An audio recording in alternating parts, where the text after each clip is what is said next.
Amen. Well, you guys can take a seat. Good morning, everybody. My name is Mike Howard.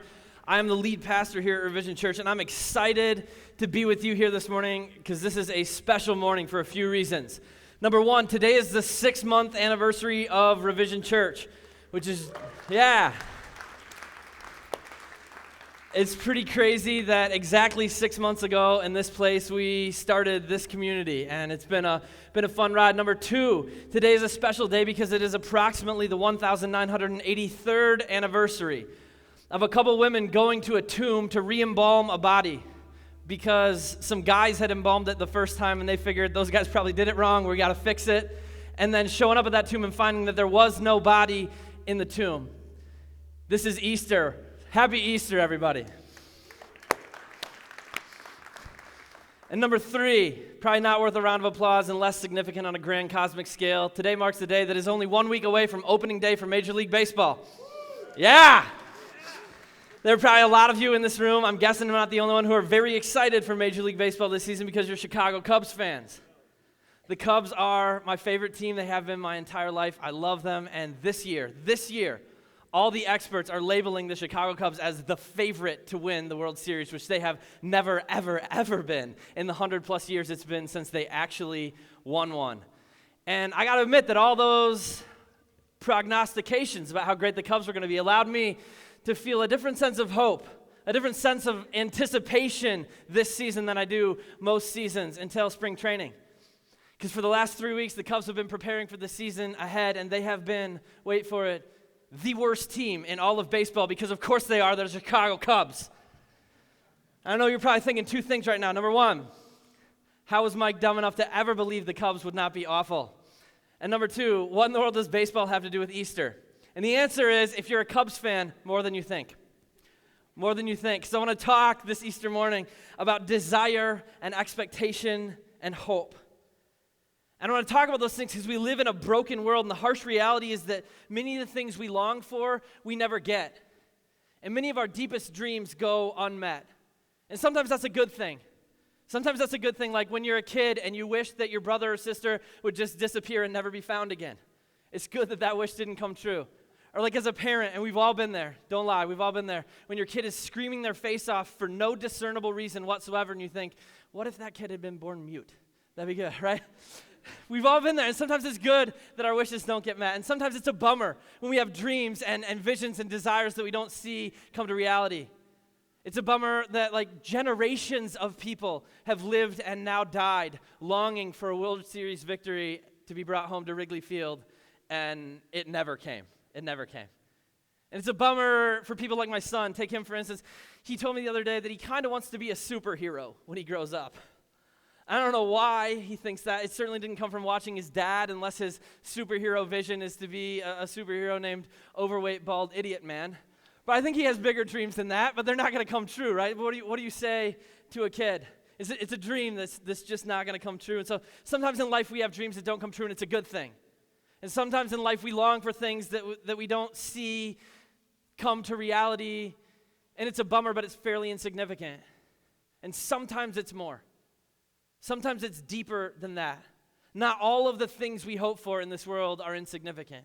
Not all of the deepest dreams and desires and longings of our hearts are things that pass as we grow older. We don't outgrow all of them. And some of them aren't even particular to us. They aren't just dreams that exist inside our own hearts, but they're common to all of humanity. Look, we all, as human beings, we have this desire to not be dead, right? How many of you are glad you're not dead this morning? We just don't want to cease existing all of a sudden, right? That's common to humanity. We have this need that exists deep down inside us as humans to be loved unconditionally. We want to be fully known and fully accepted anyways. I think we all have a hope. This hope that someday maybe we could live in a world of peace.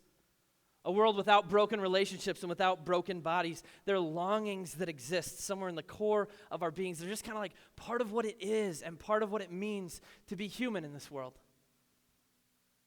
But as we look out at the dark, shattered world we're living in, we come to an understanding of the crushing reality that those needs and those desires and those longings will never be met in this place because that's simply not the world we're living in. We live in a world of death. where everyone and everything at some point sees life come to an end. Oftentimes through just the horrific violence of war and terrorism and murder. And we live in a world full of broken, shattered relationships, where love is conditional and it's imperfect, where we never feel like we're fully known by another person, and where opening yourself up at all to another human being leaves you vulnerable to pain and hurt and betrayal, and those things are inevitable even in the best of human relationships. And we live in a world of broken bodies, racked by cancer, MS, AIDS, Ebola, diabetes, malaria, colds, flus, the list goes on. And I think there's something deep inside of us that looks at this world we're living in and says, this cannot be right. This cannot be right. There's got to be something better than this. There has got to be something more. This is not how things should be. There's got to be something better than this. And when we come to that point, like when we look at the brokenness of the world around us, when we get frustrated, when we get beaten down by it, we eventually come to the realization that we have only two options. The first option is to decide that this universe is a total scam. That it's a hoax, a counterfeit, a fake. And the second option is to decide we must have been built for a different universe. There are a lot of people, a lot of famous people, a lot of brilliant people who refuse to consider God as a part of the equation, who've come to the conclusion that the world we're living in is just a mirage. Plato said we're all sitting in a cave staring at shadows on the wall, and we think they're real, but they're not. They're just shadows. Friedrich Nietzsche was an advocate of nihilism. He said there is no real truth, which means there is no real meaning, which means there is no real purpose to life. John Paul Sartre said the experience of the individual is absurd. And recently, Stephen Hawking, the theoretical physicist, wrote a position paper on fatalism. And he argued that everything in this world is chemical reactions. There are no real feelings, there are no real emotions, and there are no real choices. Everything we experience and everything we think is real isn't real. It's just chemicals accidentally firing. Chemicals that make our neurons fire and make us perceive reality the way that we perceive it. These guys and a lot of other famous philosophers have decided that there is no meaning and there is no purpose and the universe is a mirage. But my question is, what if they're wrong? What if it isn't? Like, what if this world isn't a hoax? What if our feelings and our emotions and our hopes and our dreams are real? C.S. Lewis, the great British thinker and writer, talked about this in his book, Mere Christianity, and this is what he wrote. He said, if I find in myself a desire which no experience in this world can satisfy, then the most probable explanation is that I was made for another world. If none of my earthly pleasures can satisfy it, that does not prove the universe is a fraud. Probably earthly pleasures were never meant to satisfy it, but only arouse it and to suggest the real thing. So if we have these deep hopes and dreams and desires that are common to us as human beings, that are part of what it means to be human, then the logical conclusion is that's all random and accidental, or that we're right. That we're right. That when we hope that, when we want that, when we desire it, we're right. We really were built for a different world. The world really shouldn't be this messed up and this pain-filled and this broken. There really is something more and something better out there for us. But what do we do about it? It's like the problems of this world are too big for us to solve. The mountains of this world are too tall for us to scale. Where is the hope, if hope exists at all?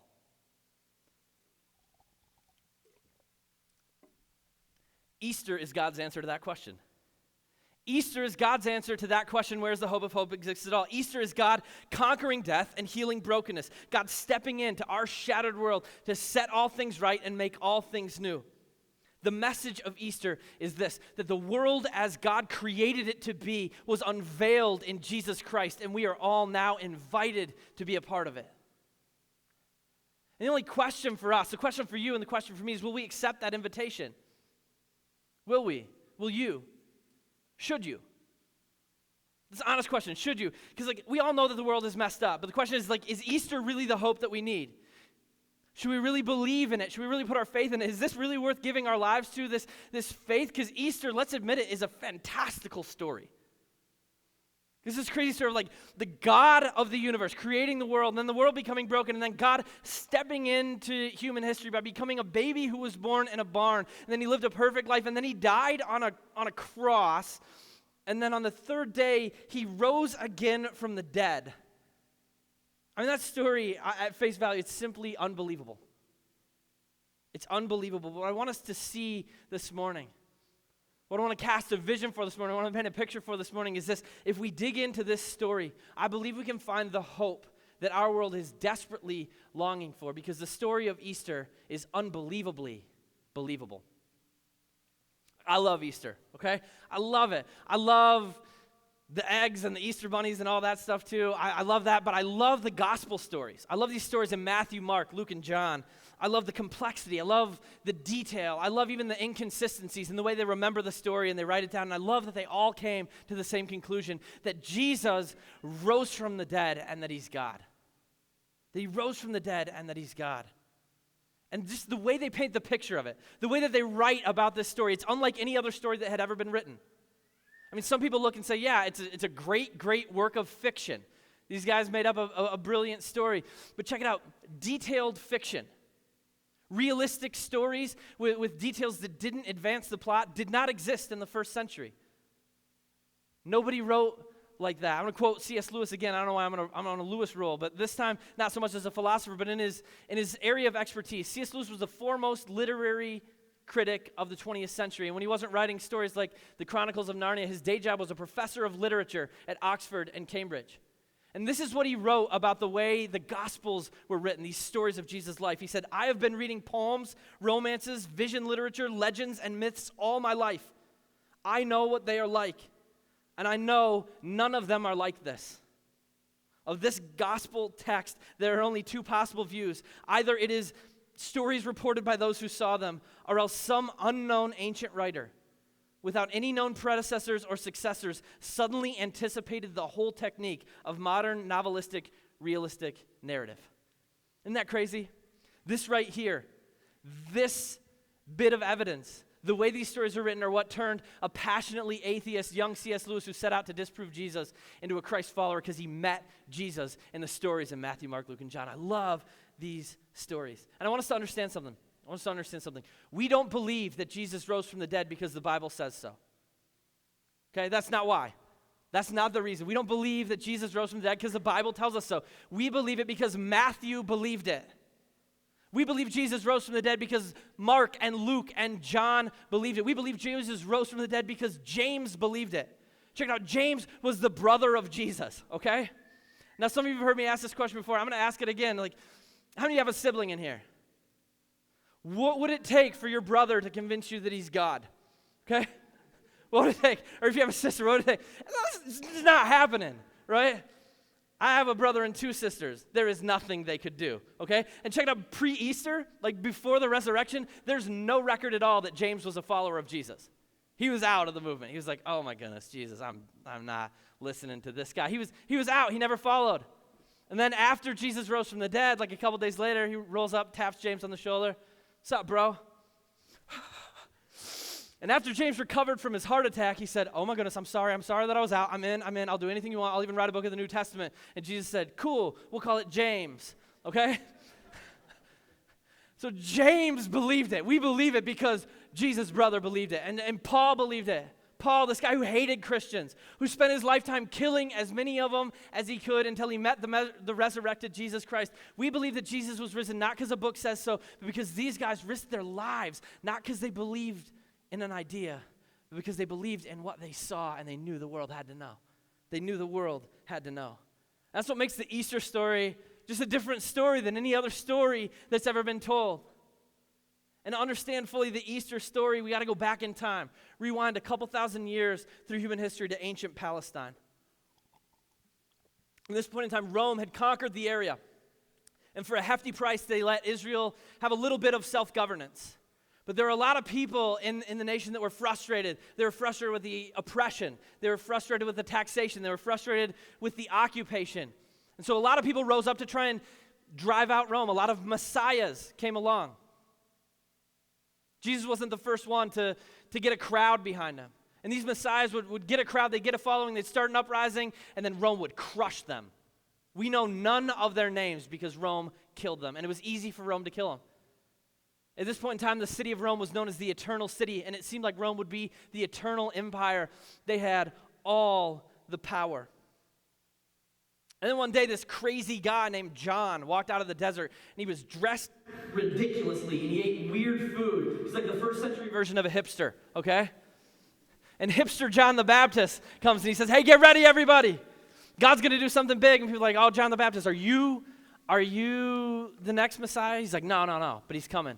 And then onto the pages of human history walks Jesus, a nobody carpenter from a nowhere town called Nazareth, who becomes the most influential human being the world has ever known. And Jesus begins to teach, and these crowds start to follow him. And we read the Bible and we say, oh, Jesus was a great teacher, but people were not following Jesus because he was a great teacher. He told weird stories, he asked hard questions, and he said stuff that was so crazy that often even his closest followers looked at him after and like, what are you talking about? Okay, so people weren't going like, oh, this guy's a really clear teacher. They're going because he fed them and because he healed them. He started attracting a crowd, and that started to take off the people who were in power. All the authorities in Jerusalem, the political leaders and the religious leaders, they realized they started to lose the crowd to this Jesus guy, and then something happened that shifted the game. It's when the crowd really moved from their power over to this Jesus movement. This rumor got started that Jesus had raised a guy from the dead. And not just any guy, not just like some random guy like, oh yeah, the other day, way out in the woods where no one saw it, Jesus raised a guy from the dead. This really wealthy, well-known guy, everybody knew him, his name was Lazarus. And the funeral was over. Lazarus had been dead for days, and then Jesus brought him back, and the crowd went wild, and the authorities didn't. They didn't. So they got together, right? They conspired. Like, oh my goodness, the crowd is shifting. And these three groups of people, the Pharisees, the Sadducees, and the chief priests, hated each other's guts. They had theological differences, and they thought the chief priests were sellouts because they bought their position of religious leadership from Rome, and they hated each other. But they looked at Jesus, and they're like, we got to do something. So they banded together, and this is what happened. If you have Bibles, you can open up to John chapter 11, verse 48, or your phones, or however you access Scripture. If you don't worry, the words are going to be on the screen. And if you don't own a Bible, grab them from the back. We'd love to give you one. But in John chapter 11, verse 48, it talks about this collusion of these guys who normally hated each other, looking at Jesus and saying, oh my goodness, this is different. And this is what they said. They said, if we let him go on like this, everyone will believe in him. And then the Romans will come and they'll take away both our temple and our nation. Politics and religion mixing terribly for thousands of years, right? These guys take a look and they're like, whoa, this guy's different. This guy can do things that no one else can do. What if people follow him? If they start following Jesus, then we won't have power anymore. If they follow Jesus, we won't have position anymore. We won't have wealth anymore. We got to kill him. We got to kill him. And so this plan gets set in motion to kill him, and this is where the Gospels get so good. Like, do any of you in here have like a killer story that you tell at parties? You tell it anytime you get together with people, whether it's funny or just great story, and like when it gets to the important part, you just slow down and get all the details, like every little detail, because it makes it funnier, it makes it more powerful. I go on about a wheelchair, a hill, and a curb, I'll tell you sometime. But this is where the Gospels slow down, and I love it. They slow down and they just get into these intricate, incredible details, and it's so cool because these books are written like 30 or 40 years after Jesus died. And so people look at that and they say, well, that proves it isn't real. They're written like decades after Jesus died. That they had an agenda by that point. And maybe they did. But if they did, if these were written with some sort of agenda to fake people out about who Jesus was, that agenda should at least in part have been to paint the leaders of the Jesus movement in a good light. At least in part, it should have been to have these guys who were leading the church at the time painted as guys who were leaders worth following. Right? They should have been painted as like courageous, bold leaders who had sweet skills, great skills that the ladies loved, nunchuck skills, bow staff skills, great skills. But instead, right? Instead of a story that paints these leaders of the church as courageous guys with great skills, we get a story that's a lot more real. When I say real, what I mean is real scared, real insecure, and real concerned, mostly for themselves. And some folks would argue then, well, you know what, I bet they didn't write it at all. Despite all the best evidence in the world, there are some people who say that these books weren't even written until 80 or 100 years after Jesus' death. And honestly, if that's true, it makes the logic even more stunningly stupid. Because if they had a century to collude, if they had a century to figure it out, they did a really poor job. Because the Gospel of Mark is written in idiot Greek, okay? we don't get that because our English translators do him a lot of justice. Luke was a doctor, so it's like perfect Greek. If you read the book of Mark in Greek, it's like reading that paper that your friend in high school who wrote at a second grade level wrote and tried to turn in, and you're like, dude, okay? And that doesn't mean that everyone has to be an English genius, but it means if you had 100 years, you should probably pick someone who's good at writing to write down the story. And they just didn't do it. They just didn't do it. And what's more, they didn't even get the details straight. Right? 100 years later, if these guys are trying to trick people into their movement, they didn't even get the details right. Like, they couldn't even agree on the color of the robe that the Romans put on Jesus. Was it red or was it purple? And I wasn't there. I can tell you exactly what happened. The Romans put like a maroon-colored robe on Jesus. And then 30 years later, two dudes were trying to write it down. And because they're guys, they're working with the Crayola 8. And one of them was like, red. Another one's like, purple. That's what happened. Okay? Like, if this is fiction, it's terrible fiction. They just did an awful, awful job. Not only is it unlike any fiction that had ever been written or that was written for thousands of years after, it's just a ridiculously unflattering picture of the guys who are leading the Jesus movement. And it's unflattering because they all jetted. They were gone. Like, as soon as Jesus got arrested, they realized they could go down too, and they decided this is not worth dying for, and they left. They left, like one guy. So the story, some scholars think it was actually Mark, the guy who wrote the book of Mark. One guy was so intent on leaving, like when they finally arrested Jesus, his followers were trying to run, and the temple guards grabbed some because they wanted to ask him questions. And one guy got grabbed, and he was like, no, I'm not sticking around, I gotta go. And then he realized that the temple guard had more of his like cloak than he had of his arm, and so he just wiggled out of the cloak, took off streaking through the night, through the quad, into the gymnasium. You guys didn't know streaking was in the Bible, did you? That's why you should read it. Like these guys were so intent on getting away and getting out of there that one of them went streaking and the rest of them just abandoned Jesus. Even Peter, right? If anybody's going to be pictured as a great leader, it should be Peter. He was the head leader of the church. And in this story, Peter not only denies Jesus 3 times, but once he denies him to this little girl. It's like, didn't you know him? And Peter's like, no. He's the worst of them all. And you know what's even more ridiculous than all that? Not one of them even showed up for Jesus' funeral. Not one. Not one of Jesus' friends, not one of his followers showed up. And even his funeral was crazy. Like, his body was totally buried in secret. It was buried in secret. The guys who, and that's even crazy, because like in ancient times in Rome, right, if you got crucified, you didn't get a burial. Mostly they just let guys rot on the cross and let the birds peck at them till there was just kind of some gross strips of skin left. And then a slave would take a small ladder and peel whatever skin was left and dump it in a bucket and take it to the city dump. But these two guys decided they wanted to bury Jesus. They were Pharisees. One was named Joseph of Arimathea, and he had another buddy. And they were followers of Jesus. They kind of liked him in secret. In secret. They didn't tell anybody they liked him because the Pharisees were Jesus' enemies. And so, like, they didn't tell anybody that they liked him, but they got the body, they paid Pilate for it, and they had this funeral. And not one of Jesus' friends and not one of Jesus' family members showed up for that funeral. What a crazy story. It'd be like, any Lord of the Rings fans in here? You like Lord of the Rings? Okay, this would be like in Lord of the Rings if Frodo died halfway through, right? And everyone's like, crud. There goes the mission. But then secretly 2 orcs really like Frodo. But they didn't tell all their other orc friends because orcs are Frodo's enemies. But 2 orcs are like, I kind of like Frodo. And so 2 orcs got the body. And then 2 orcs had a funeral for Frodo. But then Gandalf and Aragorn and Merry and Pippin and Sam, they didn't come because they're like, Frodo's dead. Forget that, right? You think they would have made 3 epic movies if that was how Lord of the Rings ended? I doubt it. But this is the Gospels. This is what happened to Jesus. And if this is fiction, it's awful fiction. It's just terrible, terrible fiction. And it's especially bad if the point is to trick people into joining this Jesus movement and following these guys who in this story are not worth following because they're fearful, timid, weak, faithless, selfish guys who don't even show up to bury their friend. And what's unique in this moment is that, like, the religious leaders, Jesus' enemies, they actually have more confidence in Jesus' followers than Jesus' followers have in themselves. If you open your Bibles up to the book of Matthew, chapter 27, verses 62 through 66, we read about these religious leaders, these guys who had killed Jesus. They're worried that Jesus' followers are a little bit more courageous than Jesus' followers actually are. And this is what they say. It says, the next day, The one after preparation day, the chief priests and the Pharisees went to Pilate. He was the governor of the area.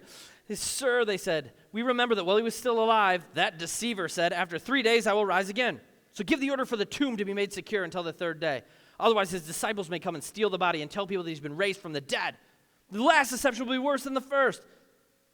Take a guard, Pilate answered. Go, make the tomb as secure as you know how. So they went and made the tomb secure by putting a seal on the stone and posting the guard. So here's the political and religious leaders. They're like, oh, crud, what if his disciples steal the body? They try and tell everybody that he's raised again. Pilate, what can we do? And Pilate's like, I don't care. Take some soldiers, okay?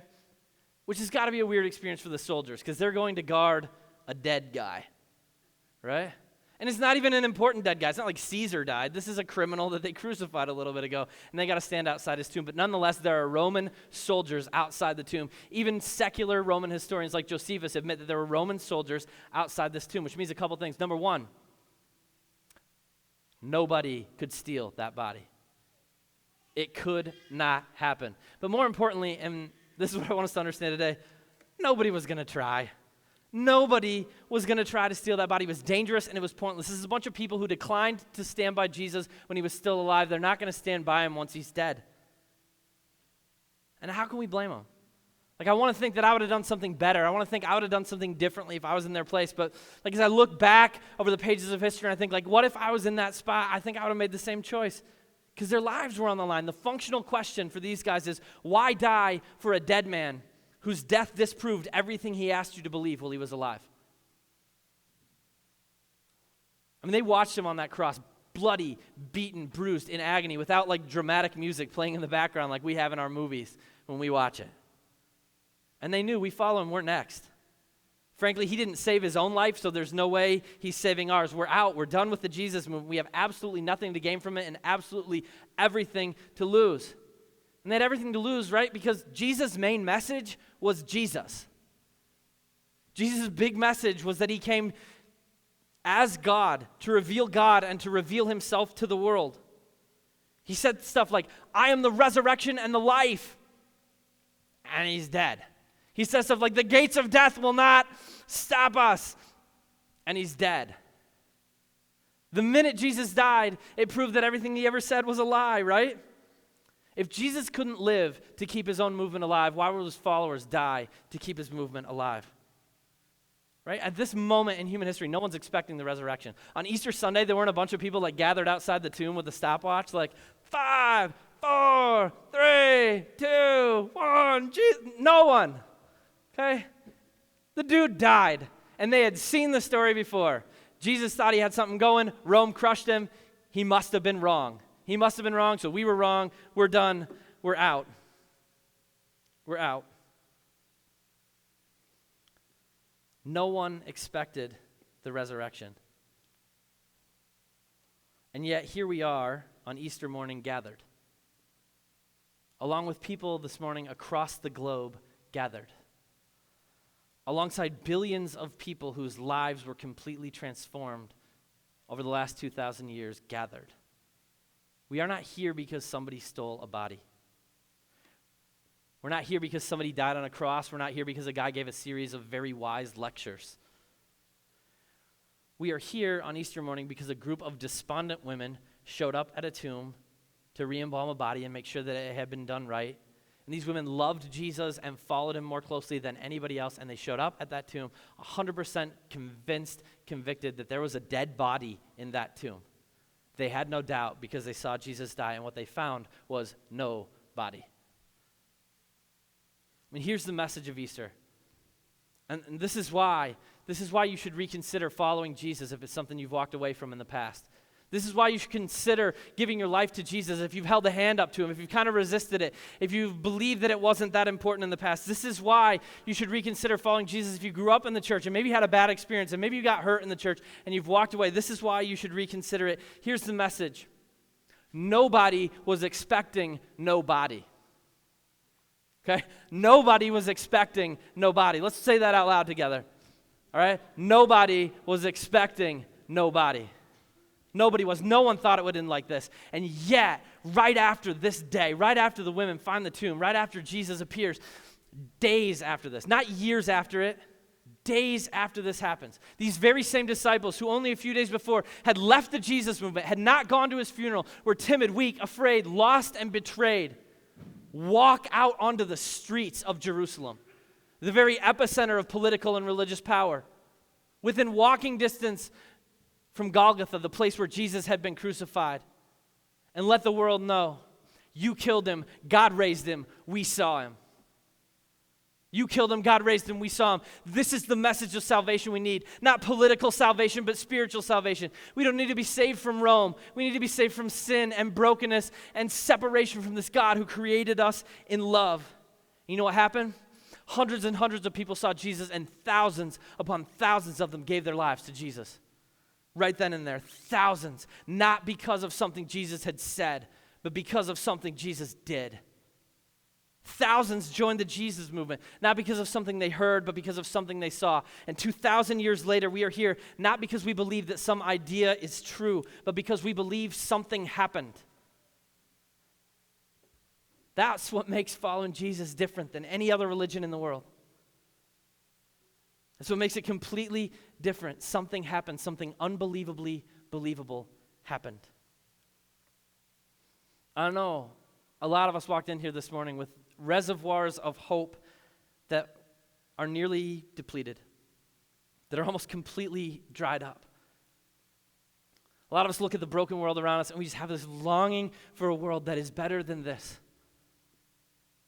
This belief, this desire deep inside of us to live in a place where we're not surrounded by so much death and hatred and destruction and pain.